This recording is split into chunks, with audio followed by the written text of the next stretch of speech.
Final chapter, Beyond the Mountains of Madness. The Valley of the Tower. The Weddell screamed low over the scarred plateau, engines whining in protest against the biting, red-tinted wind that churned through the valley like a wounded animal. Beneath the aircraft, the snow churned in lazy vortices, eddying across the carcass of the frozen world. The mountains here did not sleep. They brooded, peaks jagged and cyclopean, looming like the broken teeth of some ancient predator. Acacia Lexington leapt out of the bell together with Professor Meyer before the propellers had fully wound down, already barking orders to 3 German mercenaries, scarf whipping like a banner in the storm. She moved with purpose, the red tint of her goggles giving her the look of some hell-born scout. She didn't wait for consensus, she was planning to go in. No matter what. In the cabin of the Weddell, George Hammermeister fumbled for the transmitter. Static crackled through the metal walls. "Moore put Eugene through," he barked through the ether. "Eugene, this site's thick with pre-human architecture, murals, sigils, obelisks. We need your eyes. One of the Germans is bringing the bell around. Be ready." Eugene's voice crackled back, precise and emotionless. "Understood." As the wind howled across the valley and the investigators disembarked, something shifted above them. Not in the sky, but through it. For a moment, the world turned too slow. Time fractured. Claudia gasped. "There." She whispered, pointing toward the void between mountains. "Did you see that?" It lasted no more than a blink, a shape rising above the storm like a black monolith caught in a rippling fever dream. Its contours defied geometry, a vast thing of hunger and angles that bled light backward. The unknown god. Then it was gone. No one spoke for a moment, even Acacia hesitated. At the base of the tower, both teams agreed to enter together. They would wait for the Belgian who arrived as the explorers finished outfitting their teams. It was Veronica who broke the silence of the preparations. Her eyes, shadowed by exhaustion and frostbite, scanned the horizon. "I'm going to rest. The bell's more comfortable, I was told." Wilbur, shivering as he adjusted his mask, frowned. "The bell? You trust Bauman's engineering over American steel?" "Do you trust Acacia's heater over frozen canvas?" She shot back. He grunted, conceding the point. Veronica walked toward the bell, winking at the Germans. She spent a great deal of time among them lately back at base camp, smiling, laughing, picking up phrases in clipped, mechanical German. Whatever she was doing, it gave her energy. Intrigued, the 3 Germans decided to stay with Veronica, leaving the rest of the group to enter the construct.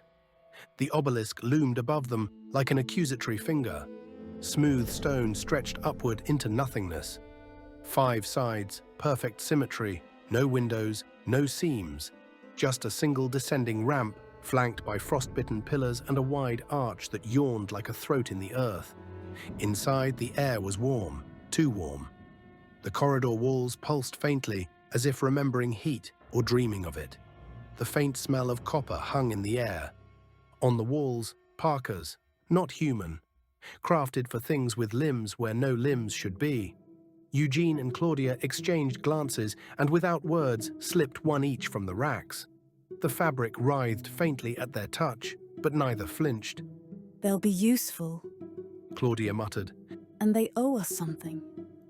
The first chamber opened into a massive dome, misted in fog and silence. The floor was carved with a bas-relief that stretched out like a topographical map, hills and rivers that pulsed subtly under their boots, as if responding to their presence. The walls rose and curved into a cathedral of madness, crowned by a singular image, a dark tower stretching skyward, lightning spilling from its apex, and from beneath it a shape not unlike the one they'd just seen. A god being lured, bound, torn. Eugene studied the murals in silence for nearly 10 minutes, his breath fogged on the cold surface. "These aren't just stories," he finally whispered. "They depict a sort of trap, holding a creature unfathomably large." He pointed upward. "There's more above, and judging by the geometry here, I'd wager this tower is where the control of said trap would be, if this thing was ever truly controlled." They had the choice, deeper into the black root of the world, or upward toward the spire. They climbed. The beating light. The next chamber rose like a cathedral of frozen fire, immense, vaulted, crystalline. The walls shimmered with latticeworks of translucent mineral woven into prismatic domes and stalks that hummed in a frequency just beyond human hearing. Runnels of glistening frost fed into the floor, and the temperature had risen again. Not warm, alive. Howard's breath caught in his throat. It's beating. He wasn't wrong. The crystals pulsed. A soft light surged and waned through their facets, like the echo of a breath held too long. The whole chamber throbbed in silence. Claudia stepped forward, her expression blank. Her skin, pale as ever, seemed almost luminous under the ruddy glow. She reached toward the tallest structure, a jutting shard of dark blue, webbed with silver veins. Before anyone could stop her, her fingers made contact. Her body seized mid-step, her head tilted back, her mouth fell open, then she collapsed. George reached her first, falling to his knees beside her. Claudia, damn it, breathe, breathe. But she was gone. The world was water. Claudia floated. Above her rose a tower of glass and ichor, twisted like bone grown in the wrong direction. Beneath her stretched the valley, no longer of ice and snow, but of flesh, of pulsing sinew and oily tendrils writhing in rhythm. She tried to scream. Something stirred from the depths. Marco. He rose from the muck like a godling half-born, his form flickering between memory and monstrosity. One moment he was the boy she always remembered in her visions. Her brother, her twin. The next he was scaled, slick, fish-eyed, his jaw a loose parody of humanity. Sister! He hissed, voice slick with brine and amusement. You always were so slow to accept the truth. She tried to speak, but no sound came. In the dream, her mouth moved, but the words were stolen. You were born in Innsmouth. You carry the mark. You dream in deep places, Claudia. This tower, this trap, it's failing. It wants out. And we are its slaves. Join me. Join us. The tower in her vision cracked, fractures spiraling up its sides like veins in dying marble. Below she saw the wall of skulls. Heads, human, animal, alien, all embedded in pulsing sinew. Their mouths moved. They whispered. They screamed. You must not touch the wall. Marco sang. But someone must help it. Feed it. She understood then. The tower was not a prison. It was a dam, barely holding. The unknown god was not gone. It was below them, beneath the flesh, beneath the stone, and the tower was starving. Claudia jolted upright with a gasp, her hands clawing at her parka. Her skin was slick with sweat despite the cold. The others stared at her, silent. She tried to speak, but no sound emerged. Her mouth moved, her voice was gone. Instead, she gestured wildly. Her hands trembled as she pointed first to the wall of skulls, then slashed the air in a silent warning. No one must touch it. Eugene blinked. Claudia, She fixed him with a stare and made a sweeping motion away. Go. He hesitated, then nodded. He didn't argue. Outside, on the edge of the ramp, George followed him. You leaving's not a coward's act. The old man muttered, lighting his pipe with trembling fingers. But it was your choice. You tell that to Veronica. Say it like you mean it. Eugene met his eyes. I will. His was a quest for artifacts and knowledge. Not a death wish, though the two often came close. Then he disappeared into the swirling snow. Upward they climbed, boots scraping against smooth black stone, laced with mist and alien lichen. The tower narrowed. The air was heavier. A sickly jungle of pale vines and fleshy tendrils had overtaken the upper levels. Great curtains of growth hanging like arteries across the path. A shoggoth writhed in the distance, moving between the crystal structures. Its form flowed like tar, eyes blinking and vanishing across its surface. It didn't see them. Yet. No one spoke. At the summit of the ramp, a massive arch yawned open into vast dark spaces choked with mist. On each side of the arch, two small doors locked shut. Acacia staggered forward through the arch, into the fog of heat and whispers, followed by Maya and Howard. Claudia froze, raised both hands in front of her, palms out. Then a sharp shake of the head. George translated, grim-faced. She says, "Don't go in, not up, not down, no rooms." Howard doubled over suddenly. Instantly, a thick sound tore from his throat, and he vomited onto the stone. The muscles. He muttered, wiping his mouth with shaking hands. Can't stand. They're everywhere. He didn't finish. His eyes were wide with horror. Nearby, Professor Meyer had sunk to the floor, rocking gently, mouth moving in broken German lullabies. His eyes didn't focus. He clutched a broken crystal shard like a child's doll. And then came Acacia's voice, sharp, determined, cracking from effort. We can't leave Starkweather like that. Beyond the threshold, the room pulsed with grotesque life. Heads, hundreds of them, twitched and muttered across the walls, suspended in webs of glistening tissue. In the center, barely recognizable beneath the tangle of nerves and sinew, was what remained of Starkweather. His face sunken, eyes wide, mouth frozen mid-scream. She pointed to the walls. He's alive in there, or was. We can still pull him out. Give him a burial. Hell, anything but this. Albert Presley, camera slung over his shoulder, nodded savagely. Or we burn it. All of it. This is a goddamn atrocity. Claudia moved fast, raising her arms again. No. Her gestures were frantic, desperate. She shook her head violently and pointed again to the wall. George stepped between them. She's right. It's not just meat in there, it's wiring. Rip one out, the whole thing might blow. Howard staggered to her side. We leave it be. We have to. The silence after was total, as if the tower itself held its breath. Presley scowled and muttered something under his breath. Maya sang to no one. The group turned back, shadows long behind them, and the tower watched. The shatter point. They started slowly descending the ramp in silence, the pulse of the tower a sick rhythm behind them. Mist crawled along the ground like living things. Somewhere below, something breathed, a great mechanical exhalation in the bowels of the earth. Howard moved ahead, mumbling to himself, every step jittery, like a man who felt the air press too tight around his lungs. Behind them, faint as memory, came the tick-tick-tick of something approaching, a sound like bone tapping on ice. Then, further down, no, below, a ripple of laughter.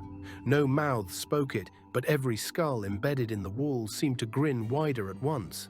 Howard dropped his pack, digging. "What are you doing?" George hissed. Finishing this. Howard muttered, withdrawing a crude iron tube with a makeshift fuse wrapped around the end. He lit the fuse with a trembling match. "Howard, no." Claudia moved before the sentence finished forming. She stepped behind him, snatched the rifle from its sling across his shoulder, the butt of it cracking against his back as she pulled it free. Howard stumbled, furious, reaching toward her. What the hell? She didn't hesitate. She raised the rifle, aimed for his hand, but missed. A loud report cracked through the tower's breathless air.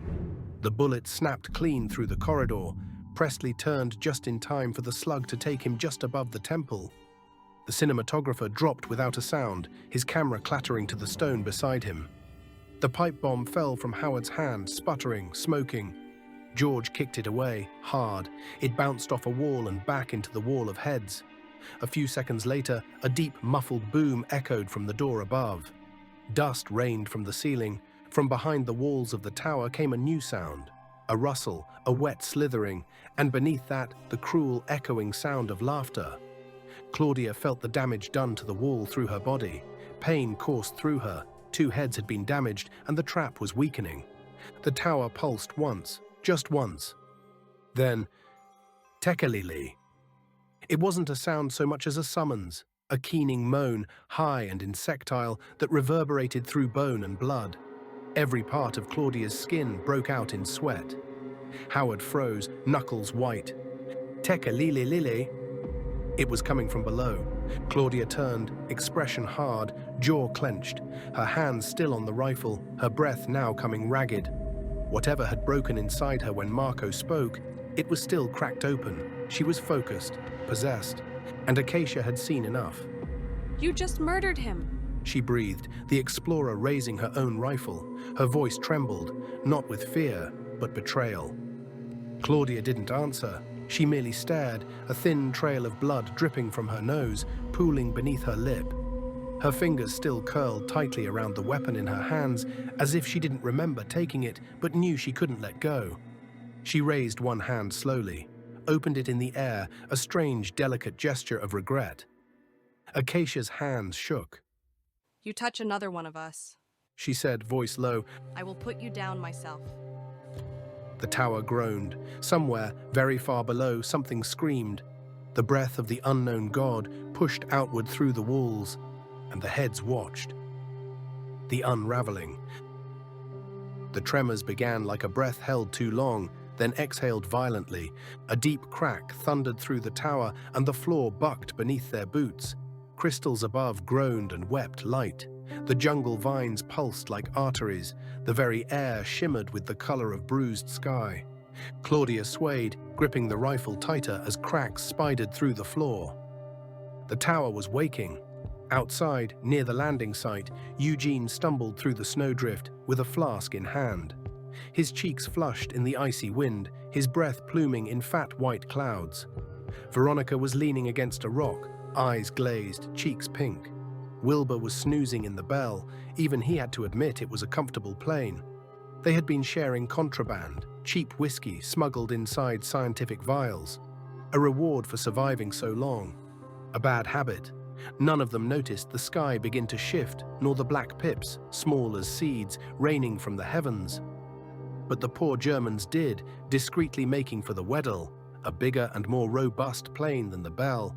Within minutes, above the horizon, where the mist churned and danced, the Weddell shimmered. Stolen. The Germans had stolen the plane. Eugene alerted Wilbur, who was dozing off in the cockpit of the Bell. The pilot rushed outside, scanning the skies with his eye and spotting the Weddell making a turn northwest. Bastards. We'll have to chase them and get the Weddell back if we want to extract Moore and his team from the plateau. Inside the tower, the crystals went black, not dark, black.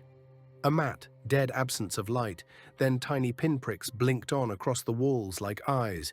Dozens, hundreds, thousands, each staring, each watching. Howard dropped to one knee, his head swam, a wet heat poured down the back of his neck. Claudia took a step forward. She raised one hand, and the tower responded. Marco's voice, his intent, poured from her without words, not speech, not language, just pressure. Will, ancient blood. Howard grunted, trying to lift his arms, but they wouldn't respond. His hands trembled at his sides like marionette limbs with the strings suddenly retied. Claudia looked at him, just looked, and everything fell apart. His mind cracked like a dropped pane of ice. He saw her, not as she was, but as she had become. Her face flickering between Claudia and something else, scaled, inhuman, golden-eyed and dark-mouthed. The blood of Innsmouth sang in her, the call of the deep ones, yes, but deeper still, the call of something older. She opened her mind, and he fell inside it. He saw the tower's construction, brick by impossible brick, the trap, bleeding energy across dimensions, the entity it held, it, writhing in coils of reality like a god chained to existence itself. He saw the lattice of skulls, the nervous web strung like violin strings from brain to tower core. And then he saw himself. Insignificant, weak, disposable, a battery waiting to be used. He screamed, but no one heard it, not even himself. Claudia turned to Acacia. Their eyes met. Acacia trembled, hands twitching around the trigger. But Claudia had tasted power, real power, the kind buried in bloodlines, in myth, in dreams. Her hand rose slowly. Acacia's grip faltered. Claudia took a step forward and placed her palm over Acacia's brow. Her fingers twitched once. The message was not spoken, but injected. A psychic incision. You've always wanted control. You're just afraid of what it costs. Acacia's eyes widened. She lowered her weapon, gasping like someone who'd just been held underwater too long. Claudia pointed to one of the side rooms.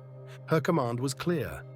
Acacia staggered forward, her face slack, her boots dragged against the floor. Claudia, what are you? George began. She spun and slashed the air once with her hand. Not now. The door to the side room opened before Acacia like a mouth. The walls pulsed. The light flickered once, then snapped off. Acacia Lexington disappeared inside, the door closed, and the tower fed. The breaking point. The floor trembled again beneath them, but this time it was no mere quake. It shivered. The stone beneath their boots became soft for a moment, like the skin of some immense sleeping thing. Claudia stood near the wall of skulls, motionless, breath shallow, her eyes wide and staring but unseeing. Around her the jungle vines had grown more animated, twitching toward her like hounds sniffing a scent.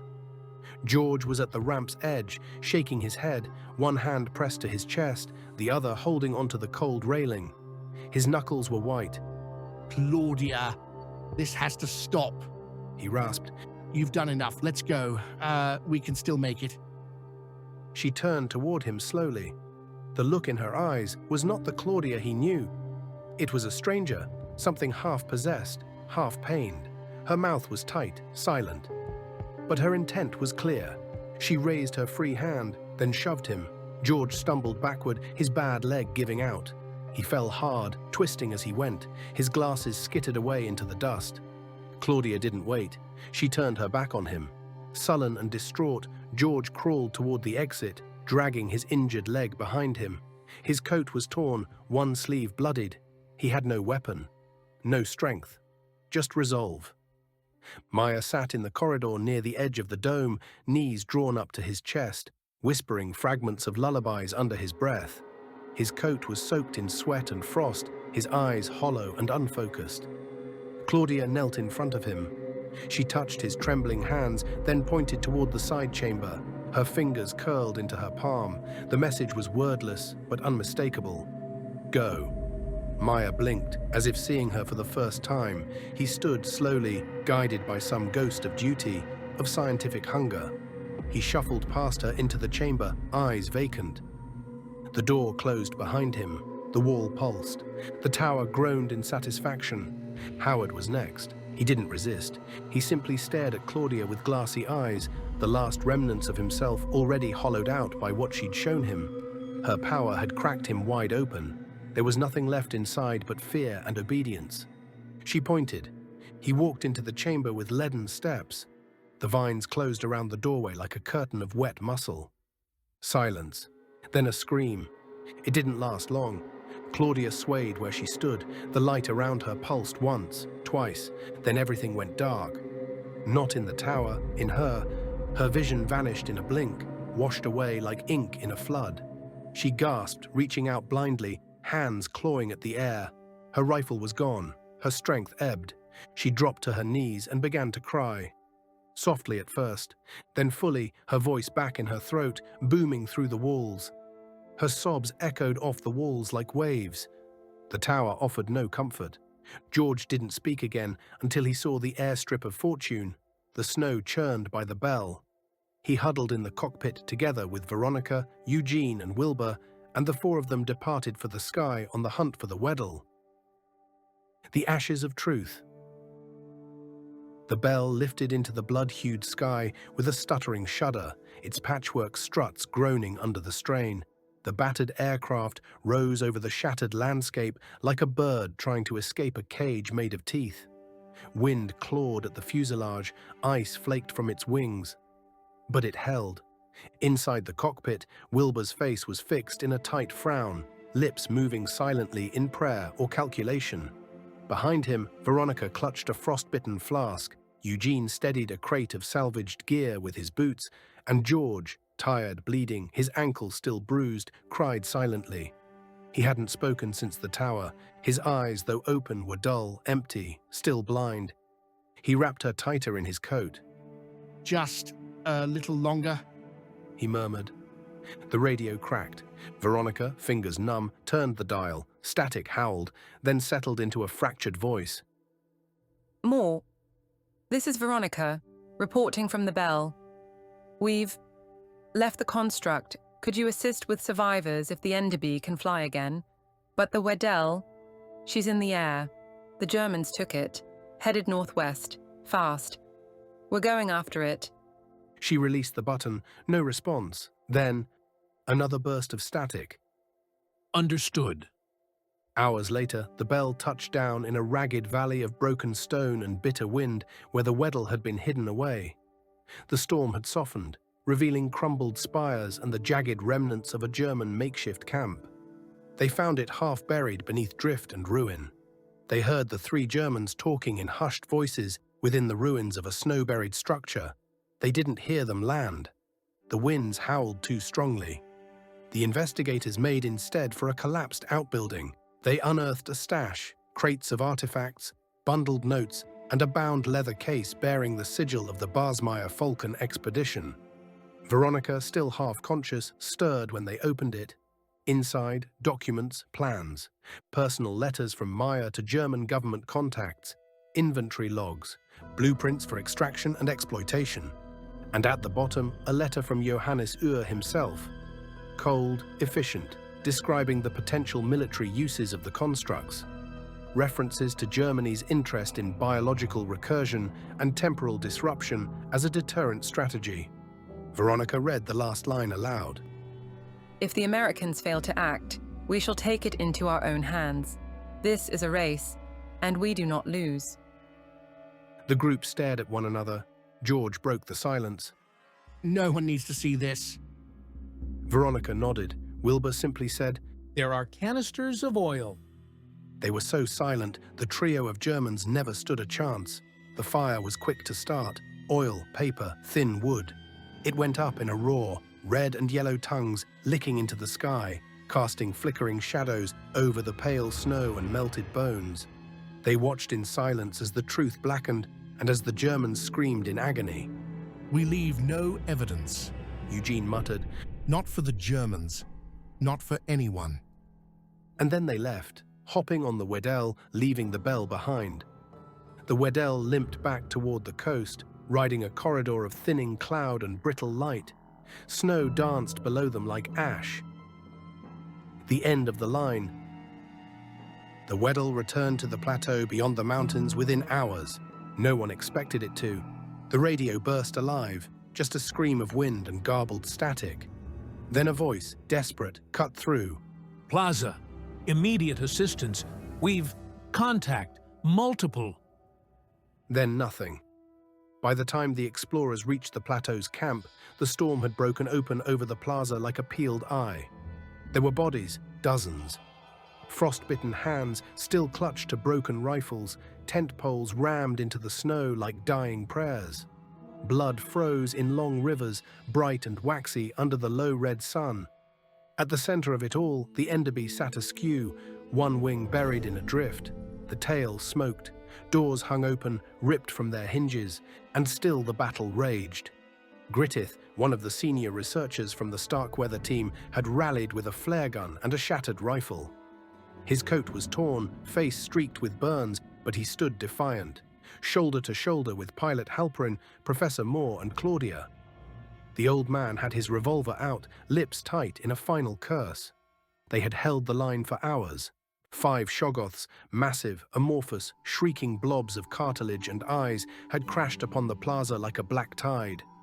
Each bullet slowed them, fire turned them, but nothing stopped them for long. The 4 expedition members fought. They burned one, slowed 2. One even fell apart screaming, acid bleeding into the snow. Then came the elder things, 2 of them, fast, perfect, unrelenting. They came out of the air with serrated wings and stone knives. Grittith fired once into the sky, missed, then was impaled through the chest. Moore tried to drag Halperin back, screaming orders that would never be followed.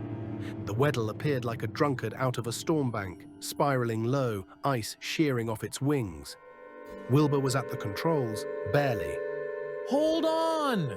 He roared. Landing in 10, 5, nope, fuck. The plane smashed into the edge of the plaza, skidding sideways with a scream of metal, catching a tent stake and careening through a crate of equipment. Propellers shattered, fuel sprayed. Everyone inside was thrown like dolls. George struck the sidewall and didn't move. Wilbur hit the board with his head, hard. Veronica was thrown but conscious, bruised and bloodied, but upright. Eugene was the only one who'd braced. He staggered out of the wreckage, barking orders to wake up everyone, half crawling, dragging Veronica with him. He grabbed a flare, lit it, and hurled it toward the advancing Shoggoth. The creature recoiled. The light seared its flank. He found a crowbar. Veronica grabbed a jagged piece of propeller blade. Wilbur took out his gun, and George stayed closed behind him, cane in hand. They fought like survivors, galvanized at the sight of Claudia. They were desperate, furious, and lucky. Against all odds, they managed to rally to Claudia, fending off the horrors. But the horrors fought back. They tore more apart as the investigators rushed to Enderby in a desperate attempt to save themselves. The Enderby roared, and the Elder Things retreated. The investigators left. Mission complete. The silence that followed was the kind that lives in bones. Smoke curled from the nose of the Enderby. The air stank of oil and burnt nerve tissue. George groaned, one hand to his ankle. Claudia moaned on her seat. No one cheered. They returned to the base at the foot of the mountains. The carnage there was worse. Tents were split open like fruit, campsites torn apart. Men frozen in place, still holding their last thoughts in their fingers. German banners flapped in the wind, some buried in snow, some half burned. Only the cold remained. In the air they circled once. Veronica looked out the window, silent. Eugene said nothing. Claudia, recovering slowly from her muteness and blindness, sat between George and Wilbur, her hands twitching as if still touching something that wasn't there. There was no final message, no eulogy, no victory, just the wind howling over the ruins of a secret too big for men. They hailed the Gabriel, and the ship answered. The passenger. The Gabriel cut north through the Southern Ocean, a black ship on a grey horizon. Above it, clouds hung low like old secrets. Below, the ice churned and cracked in slow mourning for the continent they left behind. They had rescued the investigators and the few survivors from the camp. Veronica stayed in her cabin most days. Eugene pored over his salvaged notes, only to burn half of them in the incinerator at night. George limped between decks, nursing a healing ankle and an old hollow stare. Wilbur made coffee. Too much coffee. And Claudia had not spoken since the tower. She wore thick bandages across her eyes. Sometimes she muttered in her sleep in a language no one recognized. Once she laughed. Once she screamed. But even silence has its limits. It broke on the 8th night. It was Sorensen, one of the twins from the sled crew. He'd been seen just before dinner, walking aft near the cold storage. His brother was the one who found what was left. They weren't kind to the body. Whatever killed him didn't use claws. It had teeth, too many. The remains were pulpy, wet, scattered across 20 feet of steel floor. Something had moved over him, not attacked, passed through like liquid murder. No one could explain the way the skin had curled back, or the singe marks, or the residual heat still bleeding off the deck plates. George knelt by the largest chunk, eyes narrowed. Whatever it was, he muttered, it's not gone. The crew searched the ship by hand. Below deck, in the humming dark of the engine rooms, they found the first clues. A small black seed and a slime trail, thick, viscous, shimmering with a faint green iridescence. It coiled down the maintenance corridor and into the main engine compartment. There it pulsed, a blurb as Wilbur called it later, amorphous, mottled, a creature of tendrils and sacs and yawning mouths that blinked like fish eyes. They tried to contain it. Tried. Veronica fired first. The slug shape convulsed, split in half, and began growing. The split ends sprouted limbs, then mouths, then eyes. Howard would have known what it was. A seed grown, another piece of the unknown god. Get a barrel, Eugene shouted. They forced it somehow into a containment drum used for bilge water. Welded it shut, sealed it, then rolled it toward the furnace. The fire lasted 10 seconds. Then the drum exploded. The thing erupted into the maintenance room, now taller than a man, slick with liquid heat, and screaming. 100 human voices layered over a roar like a collapsing tunnel. It lashed out with whip tongues, striking sparks from the steel. It cracked a boiler pipe, burned a man through the gut. The crew fired every weapon they had: sidearms, flares, axes, wrenches, a shotgun. George dumped 2 full cylinders from his revolver into what looked like a face. It laughed. Wilbur, burned and bleeding, limped toward the cold storage unit, yelling over the chaos. Fridge! He howled. Get it cold, like the pit. Veronica hurled open the metal hatch. Eugene and George tackled the thing as it tried to retreat up the corridor. It bled black sap. It hissed like boiling blood. Together they rolled it inside, locked the door. The thing shrieked once, then froze. Literally, it took 4 men to haul the frozen cylinder up to the deck. At sunrise, with the waves calm and the world suspended between nightmare and dawn, they tipped it overboard.